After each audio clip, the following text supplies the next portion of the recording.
Double সেঞ্চুরিতে record গড়লেন শুভমান গিল। অধিনায়ক হিসাবে প্রথম সিরিজেই দুর্দান্ত এক ইনিংস খেললেন শুভমান গিল। ইংল্যান্ডের বিপক্ষে ৩১১ বল মোকাবিলা করে তুলে নিলেন ডাবল সেঞ্চুরি। আর এই ইনিংসের মধ্য দিয়ে গড়লেন একাধিক নজিরবিহীন রেকর্ড। ভারতের টেস্ট ইতিহাসে ইংল্যান্ডের মাটিতে প্রথম অধিনায়ক হিসাবে ডাবল সেঞ্চুরি করলেন গিল। সেনা, দক্ষিণ আফ্রিকা, নিউজিল্যান্ড, অস্ট্রেলিয়া দেশগুলোর মধ্যে ডাবল সেঞ্চুরি করা প্রথম এশিয়ান অধিনায়ক তিনি। অধিনায়ক হিসাবে নিজের মাত্র দ্বিতীয় টেস্টেই ডাবল সেঞ্চুরির বিরল কীর্তি। ভারতের ইতিহাসে ষষ্ঠ অধিনায়ক হিসাবে ডাবল সেঞ্চুরি করলেন। এর আগে পাতৌদি, গাভাস্কার, কোহলি, ধোনি।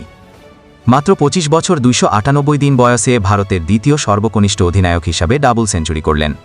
প্রথম স্থানে আছেন পাতৌদি, ২৩ বছর ৩৯ দিন। এই ইনিংস শুধু গিলের ক্যারিয়ার নয়, ভারতীয় ক্রিকেট ইতিহাসেও স্মরণীয় হয়ে থাকবে। দ্বিতীয় ভারতীয় অধিনায়ক হিসাবে ডাবল সেঞ্চুরির দেখা পেলেন গিল। ২০১৬ সালে নর্থ সাউন্ডে ওয়েস্ট ইন্ডিজের বিপক্ষে কোহলি ২০০ রানের ইনিংস খেলেছিলেন।